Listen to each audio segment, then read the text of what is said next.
All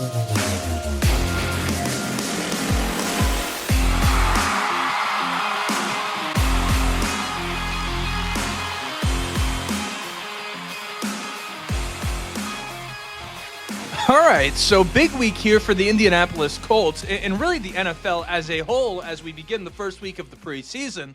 But of course, this is a Colts show. And guys, we're about to start getting some answers at the quarterback position. Now, of course, the team has been practicing in training camp fashion since Wednesday, July 23rd. And the quarterback battle has been ongoing, and we've heard good things about Richardson, and we've heard some solid things about Daniel Jones. But ultimately, none of it really matters until they're actually competing with another team. The reality of the situation is that in the NFL, you've done absolutely nothing if you have not competed with someone else. I mean, practicing against each other, make no mistake about it, is all good and well. As football fans, we will take whatever it is that we can get. So if it means our offense versus our defense in full pads hitting each other, I mean, we are going to enjoy that. We're going to eat that shit up, right? But the reason they do those things is to prepare them to compete with other teams. Ultimately, when you're talking about having a good season, it is relative to the other teams in the league. Your success is a measure of how well you did versus the rest of the NFL. And the Colts begin that process this week. As I record this, they're probably already down there in Baltimore. They will be having a joint practice on August 5th in Baltimore, Maryland, before ultimately having a game against the Ravens this Thursday at 7 p.m. to kick off the preseason for the NFL, other than, of course, the Hall of Fame game last week that, I mean, I don't know about you, but I certainly had no interest in whatsoever. What we know about the game as of right now is that either Daniel Jones or Anthony Richardson is going to be getting a pretty good amount of time. That is either a direct quote or a very close paraphrase of what Shane Steichen said. Now, what that means, I don't know. Is it 2 drives? Is it 3 drives? Whatever it is, we do know that one of those guys is going to get an opportunity to show what they've got against another team. Because as I said, right now, the Colts only against each other. And even though we could try to deduce based off of some of the players and the production that we're seeing in practice, the reality is that we don't really know how good the Colts offense is, and we don't really know how good the Colts defense is. That being said, you got to figure the Baltimore Ravens, even in preseason form, particularly, may I add, in the joint practice where you're sure to have your best guys versus the best guys, that stuff is going to be a pretty good look for the Indianapolis Colts. And before you just write it off and say it's just the preseason, it's just a joint practice, I would like to just take you back in a time capsule to last season where the Colts had joint practices against the Cincinnati Bengals, which is kind of an interesting love triangle when you think about it, because the Colts obviously took Lou Anarumo from the Bengals to become their defensive coordinator, and the AFC North does consist of the Bengals and the Baltimore Ravens and other teams as well. So Lou obviously very familiar with the Ravens and this whole deal, right? There's all this stuff going on in between. But the reason I bring any of that up is because the Colts joint practices last year were against the Cincinnati Bengals. And if you remember the reports out of training camp, it's supposed 2020 hindsight to some degree, but those joint practices, not only was Anthony Richardson performing poorly against the Cincinnati Bengals, who went on to have a horrific defense over the course of the season, but he was performing so bad that the defenders were literally chirping him while they were kind of, they were embarrassing the guy, basically saying, can this guy throw? Does he only run? And that ended up to prove to be very true as the season went on. What came out of that Bengals joint practice last year? Again, hindsight being 2020, did to some degree foreshadow what we saw from the Indianapolis Colts this year. It's not or last year rather. It's not to say that what happens in this joint practice against the Baltimore Ravens is going to be the be all end all. But at the same time, I bring it up because it's not nothing. It absolutely means something. So the quarterback battle, just one side of it, of course. And as Colts fans, we are going to be continuing to talk about that nonstop. It's ever changing, ever progressing, and it's going to change with each preseason game before ultimately the season starts. And I have a feeling that even in the regular season, the quarterback's still going to be a major, major conversation. But as fans of the team, of course, there are players and things to watch at many other positions, not named the quarterback position, things that also do matter to the roster as a whole and this team's success, not just this season, but moving forward. Many of them are things that we're going to be getting a glimpse into during these joint practices and during the preseason game against the Baltimore Ravens. And we're going to talk about those things. But before we do, you know what it is. I got to introduce myself. My name is Justin. This right here is the Riding the Bench Colts podcast. As always, ask everyone watching and enjoying the show, Go ahead, shoot it a like. It's going to help me get out to as many Colts fans as humanly possible. Of course, subscribe if you want to be a part of the journey. We're on our way to 4,000 subscribers over here on the YouTube channel. We're kind of close. We're kind of not. But if you keep coming back and join the show, perhaps it's your first time here and you're thinking to yourself, not too fucking shabby, kid. You're doing an all right job. Hit that subscribe button. Never miss another episode again. But if not, no big deal. I'll be in this chair talking about this team for really as long as I could possibly envision into my future. So if not today, no pressure.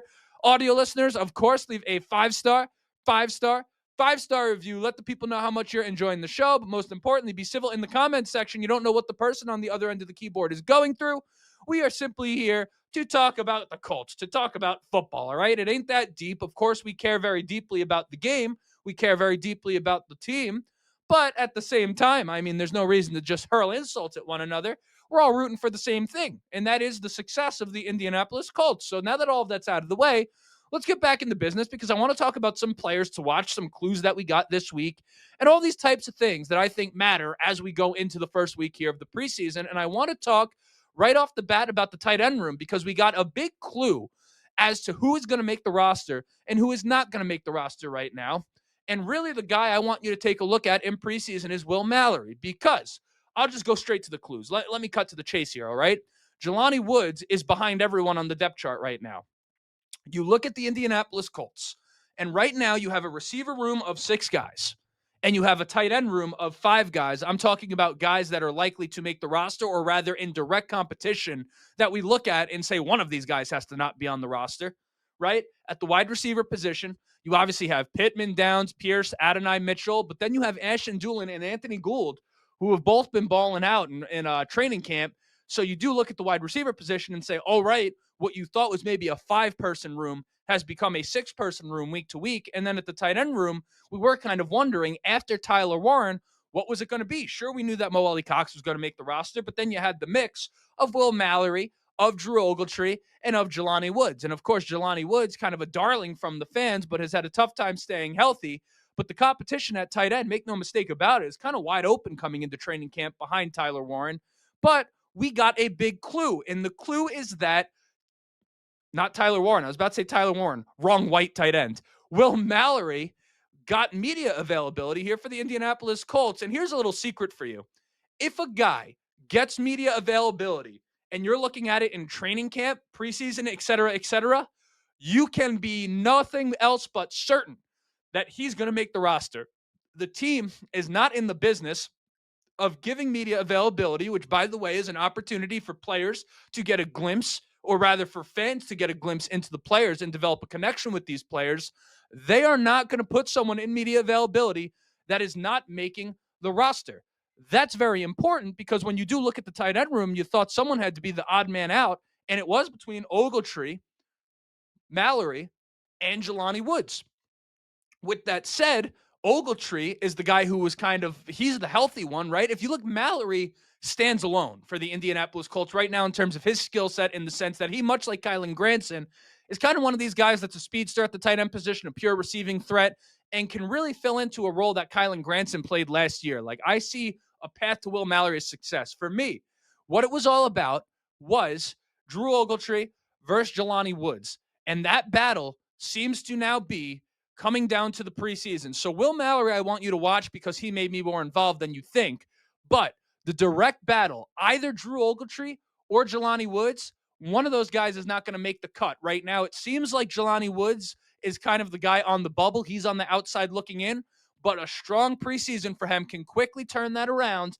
And we're going to see what that looks like. But the tight end position is going to be one to watch because right now, every single tight end playing in the preseason for the Indianapolis Colts absolutely matters, at least in terms of like the names that we know about, those top 5, right?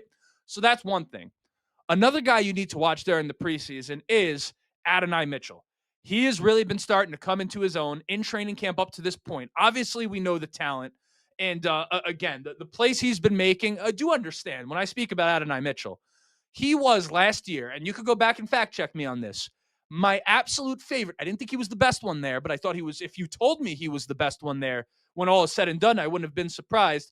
He was my favorite wide receiver in last year's draft. So when a guy who is a favorite of yours as a prospect before the draft ends up on your team, of course you're going to be partial to him, right? but his talent is immense, right? And he had a great quote recently in media availability. He had a great day, and he was kind of with some undrafted corner, and they put him one on one, and he obviously made him look silly. And he said something along the lines of like, "Hey, if you put me one on one, someone's going to regret it, and it ain't going to be me." And I like that type of swagger. But the reason I say to watch him is because not only is like he needs to come into his own. But his performance this year and his involvement this year has a lot of major implications on the future of this wide receiver room. You think about Alec Pearson, a contract year. You think about Michael Pittman Jr., who had an off year last year and is kind of in the middle of his contract. And then you think about a Josh Downs who isn't paid yet. Adonai Mitchell in his emergence as a threat on this team, which starts in the preseason. He's going to have plenty of opportunities in the preseason. He may even be a preseason hero for the Indianapolis Colts if I'm to make a prediction. Think of Allah like the Sam Ellingers of the world, the Jason Beans, the guys that you're like, wow, really enjoy watching this guy while this exhibition football is going on. Adonai Mitchell, a guy, but he's someone that they're kind of counting on to help them make a decision this upcoming season. He's a very, very important piece to the Indianapolis Colts puzzle, even more so than it seems on the surface. He's a guy that you need to have your eyes on in the preseason, both in terms of how they're using him and how he does with the reps that they give him. And they will be plentiful because, again, what he means to the Indianapolis Colts really moving forward and that wide receiver room cannot be overstated. Next up, Laitu Latu, JT Tumoalu. How about that? I mean, what a difference a year can make. A guy like Laitu Latu, who was getting nothing but love and admiration from this fan base last year, he is apparently starting to heat up a little bit in training camp. And he's a guy that the Colts are really banking on big in terms of kind of becoming a guy, right? You look at the Colts defensive line right now. We know the moves that they did in the secondary, but you look on the defensive line and you look at the structure of it. All right, you have him. You know, you have the big boys on the inside and Grover Stewart and DeForest Buckner. Dio Adangbo was a guy who led this defensive line in snaps. He's gone with the Chicago Bears in a contract that I don't even know what they were watching to pay him that type of money. But neither here nor there. That's no disrespect to Dio. I'm just letting you know JT Tolomalu could kind of come in and almost do the same exact thing if you give him a little time to warm up. But my point is that you look at the group, you look at JT in there, you look at Kwity Paye, you look at Samson Ebukam coming off of the Achilles. The only guy here who has a chance to become a prolific pass rusher is Laitu Latu. And right now, when you look at the defensive line and the pass rush as a whole, make no mistake about it. The Colts are banking on Laitu Latu taking a massive, massive, massive leap for this team. This defense right now, on paper, good if Laitu Latu is solid.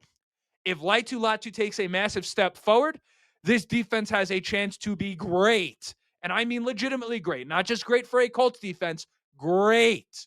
So all eyes on Laitu Latu because his ascension will directly correlate with this defense really being a problem for opposing offenses because you're talking about now really a high-end pass rush if he is to come into his own and a high-end secondary. And at that point, I mean, opposing passing attacks are going to have a real tough time. And then it becomes how well the Colts going to play against the run, which we know was a little spotty last year. But Laitu Latu, in the repetitions that he has, and JT Tolomalu as well, because those are the two guys that they're looking at as the future of their edge position. Laitu Latu is the guy right now who guys are talking about, who are at practices and saying, hey, he's starting to look like there's a little something there. And I'll tell you, last year when I went to training camp, he wasn't making an impact all day, every day, but there were moments where you kind of saw him and his get up off the ball, his first step, and he would kind of just be right. And his acceleration, his first step is something that if he could hone that in consistently, you're talking about a guy who's a real problem for opposing tackles, really. So Latu's a guy I'm going to be watching, and then Tolomalu as well. If I haven't said that enough, big guys right there. And then the final position group that you really need to be taking a look at in the preseason, and of course, there's the, everyone, right? And you want to see what DJ Giddens looks like and all that. But I'm talking about now on the defensive side of the ball in terms of guys that get a lot of snaps for this team, not just backups. The linebacker position, Joe Bachie and Jalen Carleys. This is a big deal. You have a full-fledged battle right now for the will position on this defense. Jalen Carleys was kind of the guy that all the Colts fans were familiar with, primarily because he was a fifth-round rookie last year, safety-converted linebacker, and it seemed handed to him on a silver platter that when you came in here with Lou Anarumo's defense, that you would have Zaire Franklin as your Mike and kind of taking on the Logan Wilson role of Lou Anarumo's defense. And then you would have Jalen Carley's taking on more of the, what's his name? Jermaine Pratt role in this defense at the will, right? But Joe Bachie is a guy that the Colts got from the Cincinnati Bengals, who was a backup for them last year, has been in Lou Anarumo's scheme now for 4 straight years, and was a great special teams player for the Bengals. Again, a backup, yes, but not again behind scrubs. I mean, the Bengals had a good set of linebackers again in Wilson and Pratt and Akeem Gaither-Davis. I mean, those are good linebackers right there. And Joe Bachie's name, his fingerprints are all over this training camp. Every single practice you hear about him making plays, getting interceptions, being where he's supposed to be, when he's supposed to be there. And you have a guy right now who it looks like he might have taken the lead in that linebacker competition. And you might be looking at a linebacker room of Joe Bachie and Zaire Franklin, as opposed to what was presumed to be Carley's and Zaire Franklin. But Carley's and Bachie in a direct battle right now, it seems like, for that will linebacker spot. And of course, the other linebackers matter as well, and Olaby and Cameron McGrone and these guys. But Bachie, a guy who's looking like he may end up getting a lot of snaps for the Indianapolis Colts. All he has to do is have a good preseason, and it looks like it's his job to lose. And that's very, very important, because not for anything, this was someone that no one was considering to be a starting linebacker for the Indianapolis Colts. And then the final thing you're going to want to look at in the preseason, rookie Justin Walley. Let's see how he does out there. Chances are he's going to get a lot of run, right? Because you have guys right now in Juju Brents and Jalen Jones, who are his direct competition, out with hamstring injuries. We don't know their availability, or rather, I don't know their availability as I record this, as to whether or not they're going to play in week 1. But Justin Walley at that point becomes a first stringer and a second stringer. Lord knows how much time he might end up in that game and where they're going to put him. Obviously, he's going to start on the outside, or so we think. But will they move him inside with the second team and kind of see what he can do there? I don't know. But he's a guy who kind of is making a name for himself in terms of Colts reporters and kind of those who are really, really paying attention to the offseason and preseason work.